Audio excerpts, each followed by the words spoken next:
This is LA's first. Live from Los Angeles, welcome to the Dr. Erin Show. We're all about manifestation, transformation, and breakthroughs. It's time to claim your birthright of prosperity, vitality, and love. So grab your tea or coffee because together, we're awakening the world. May you live your truth. Live from Los Angeles, we come together each day to know the truth, live on spiritual principles, align with universal law, and break through all limiting beliefs so we can claim our birthright of prosperity, vitality, and love. So this show is all about spiritual principles, universal law, metaphysics, unity, science of mind, and step-by-step how to make your dreams reality. We also come together as community in Soul Society and New Thought Global.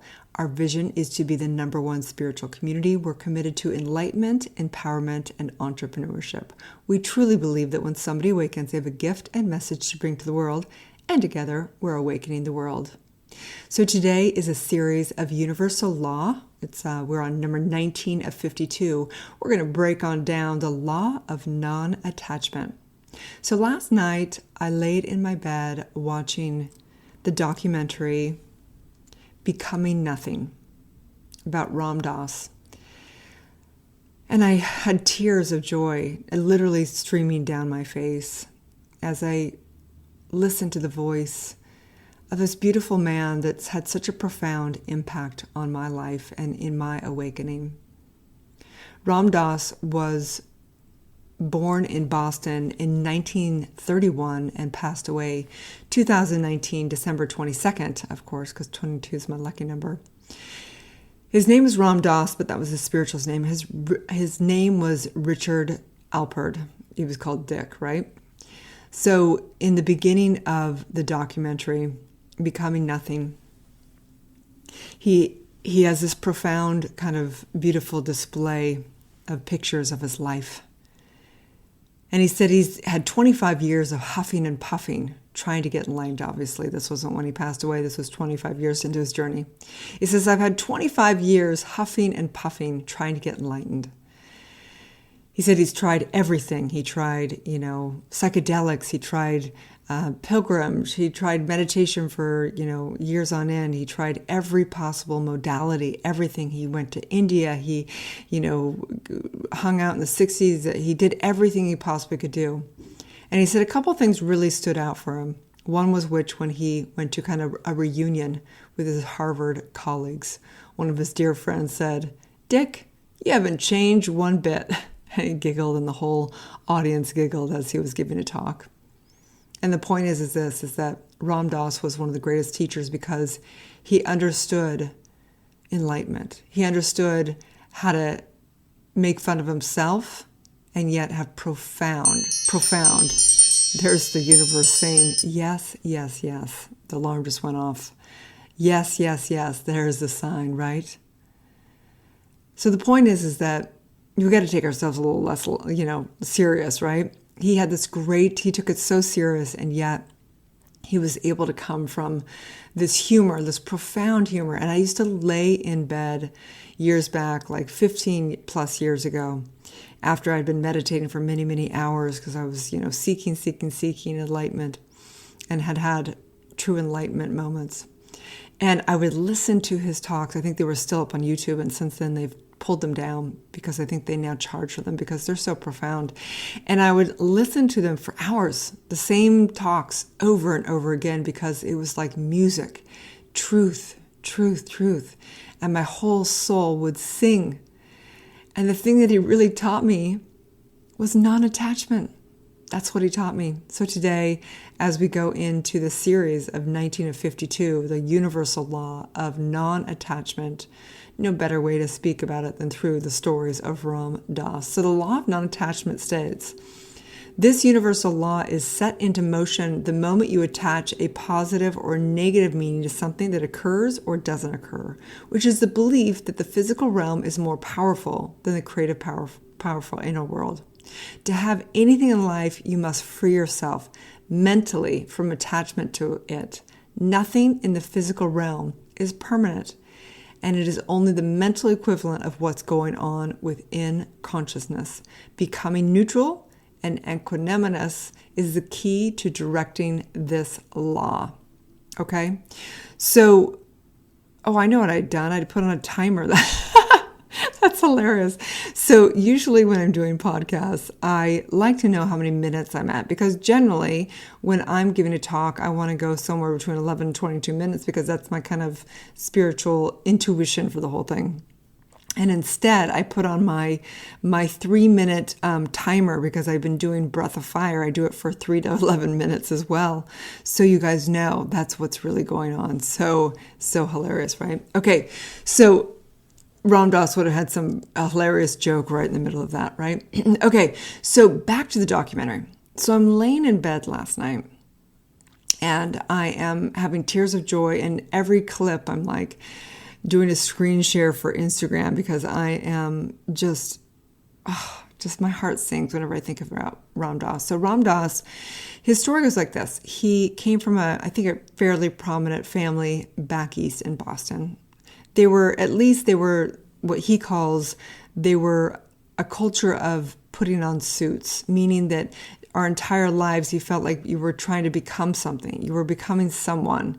You were working towards a title. You were working towards having a house. You were working for having a family. You were working for the social status of moving up and trying to look like somebody.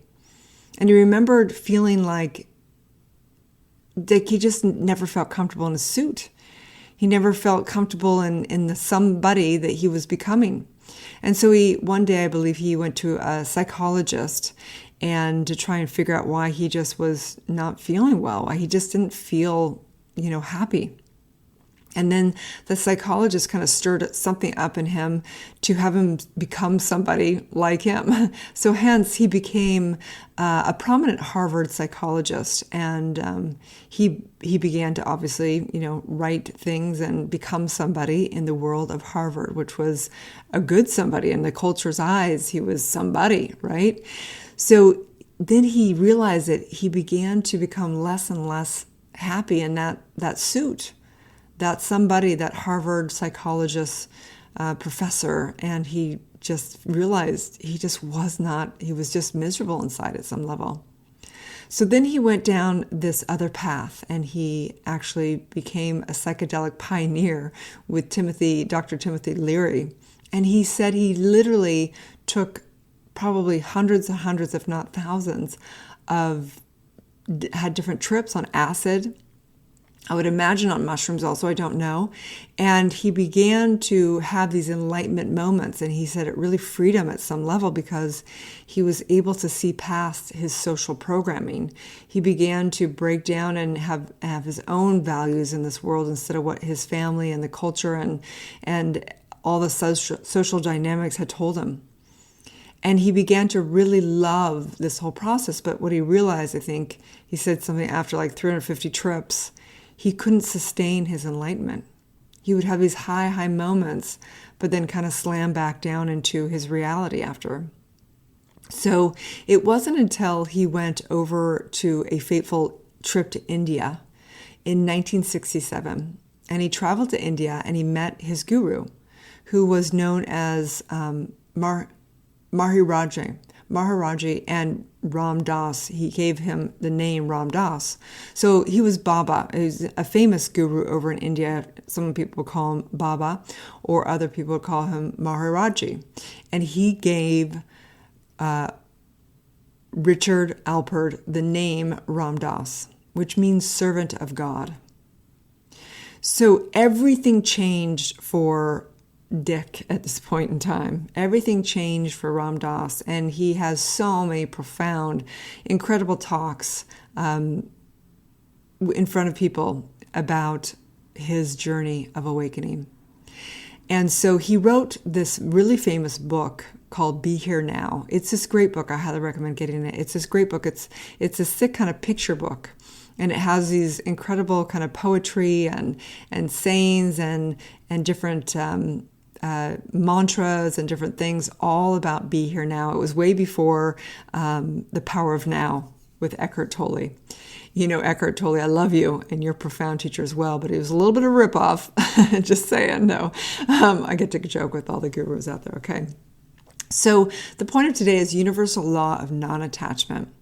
And as Ram Dass teaches so profoundly non-attachment, and he kind of goes into the concept of when he would still have attachment around things, he would always end up in kind of the polarity of life. He recognized that everything comes from the mind. And he doesn't teach us. This was actually another profound teacher. I was an actual mentor in my life for 3 years before he passed away, a very dear mentor of mine, John Raffanello. He was a nobody as far as a public figure, as far as somebody out in the world, but he was everything in my eyes. And he taught me metaphysics and quantum mechanics so profoundly. And he said the moment that you put a positive or negative meaning on anything, you have attachment to it, right? You instantaneously have a positive or negative experience because you set the entire universal law and polarity into motion by, the power of your mind. And I think one of the greatest things in this documentary that Ram Dass teaches over and over and that I experienced is about death. It's about dying. And Ram Dass says that our entire lives we're preparing ourselves for the moment of death. That in that moment, the goal is to not have attachment to trying to get to the other side or trying to stay here. That to truly experience that moment, you've got to be so present. You've got to be here now. And you've got to have non-attachment. Non-attachment to this lifetime and non-attachment to wherever you're going to go. And as I know that he recognized that that's never the goal, to be anywhere but be here right now, it was getting prepared for that moment of transition.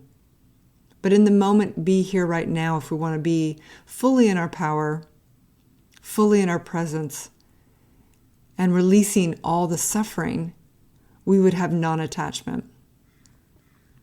Another profound thing that is something that I think is one of the most advanced and most liberating epiphanies you can have in your awakening is understanding that suffering is grace.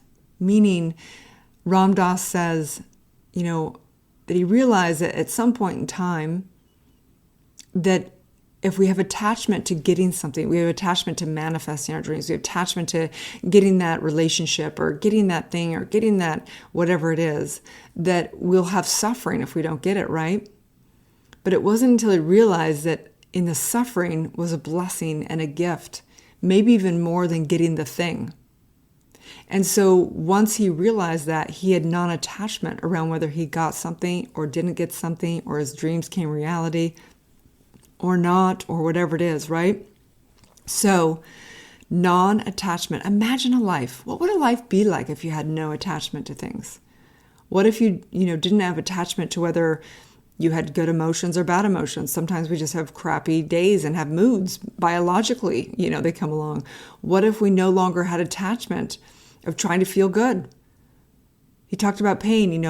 Ram Dass had a stroke later in his life, and he lived in a wheelchair, and he had, I think no mobility of part of his body. And he still had a big smile on his face every time he was interviewed, and I don't think it was a fake smile. He had this freaking glow to him. His teeth were showing, and his eyes were so clear. And he was such a great teacher for me because I thought, how could somebody like Ram Dass not be able to master his mind and master his body to not have a stroke? He was one of my greatest teachers in the realm of non-attachment of health, recognizing that you're not your body and that you can't have attachment of whether your body is in perfect, quote, of what the world says good health is or not. There is only perfect health. And when we don't attach to the body, we recognize we are untouchable. And we can still have joy. We can still have an incredible life, whether we're in a wheelchair or not or whatever. And so today, as you go into your day, I invite you I invite you to live in non-attachment, to breathe right here and do not have attachment of how your day, goes. Yes, you can create, because we understand like the law of transmutation of holding the mental pictures in our mind. But at the same time, to have non-attachment, because remember that what you resist persists. So if you have attachment to something happening, which means you're resisting what would not happen if you didn't get that, then that is going to actually hurt you. It's going to harm you. It's going to get in the way of you actually manifesting. So the art of manifesting is putting that mental picture in your mind and taking inspired action towards that embodiment of the mental equivalent of that mental picture, but also not having attachment to it. That is the mastery. The mastery is to get in the highest vibration, feel it as if it's already happened, but not have attachment to it, okay? So, oh my gosh, I love you, Ram Dass. I love you so much. You have no idea. There was a talk he gave, and it was on relationships. And it was one of the most profound talks I ever heard. And I would listen to it over and over again. This was 15 years ago, because I still had not mastered my codependency. And I was, in and out of the ups and downs of relationship. And he had this talk of understanding how it's all one thing. There's only one mind and there's only one life. And so anytime you're in a struggle in relationship and having attachment to it, of having expectations of how it should go, it is always going to slam you down. And so the goal is not renunciation. In fact, Ram Dass went so into renunciation when he went to India, and he renounced all identity and this thing. And he said that one of the most profound things, he said one of his gurus, which he said was like an alien, he spoke to him all the time. He said, Ram Dass, you're in this classroom, this school of life. Why aren't you taking the curriculum? You've taken this birth, and yet you are walking all in your holiness. You're already holy. Why don't you try being a human for once? And this is when he decided to come back to America, and he was going to fully embrace being human and practice non-attachment. And in this, he said, what is his kind of mantra, if you will, is witnessing his life. He can, be in this lifetime and fully be in his humanness, but also just witness it. Witness it with humor and love. The goal is equanimity, but also compassion. To be with suffering, to be with the pain. Everything in this curriculum of life is growth. The goal is to balance between the head and the heart and listen to our intuition and to witness with humor and love. So enlightenment can be the ego's ultimate disappointment. People often think that they're going to get to this enlightenment state and it's going to be just bliss and just enlightenment and just good and all that. And you arrive and you have these incredible moments out of body. And then you realize you are still human. You're living in this beautiful body and this beautiful polarity, and there's always going to be heaven and hell on this planet. Your spiritual path may be totally different than you ever thought it was. So today, again, as you go through this day, as you go through this next phase, I invite you to just enjoy your human beingness, enjoy the polarity, enjoy your being able to put a positive or negative meaning on something, and also to enjoy having attachment and being able to just experience what it feels like to attach things and to slam into polarity and slam into being human. It's okay. It's okay. It's such a beautiful thing. To love life is to love all of life. May you know you are not any of it. May you live in the law of non-attachment, but may you also experience attaching to all of it. Have a beautiful day, and may you live your truth. Thank you for tuning in to Soulciety and Dr. Erin podcast. If you've had a calling to be a spiritual leader or coach, you can go to soulciety.com and check out our free training. If you've received value here, I would love it if you take a moment and give a 5-star review. In exchange, I have a ton of free gifts for you. Grab your free awakening book, 40 guided meditations, and digital manifesting masterclass. I also have a free money meditation and worksheet for you so you can begin to break through your scarcity mindset and claim your birthright of prosperity. You can get all of your gifts and learn about our upcoming transformational events in my bio link in both Instagram and Facebook. That's under drerin.tv, which is DRERIN.tv. Also, I'd love to invite you into our free private community on Facebook under groups called Soulciety. That is facebook.com/groups/Soulciety. That's SOULCIETE. Have a divine day and may you live your truth.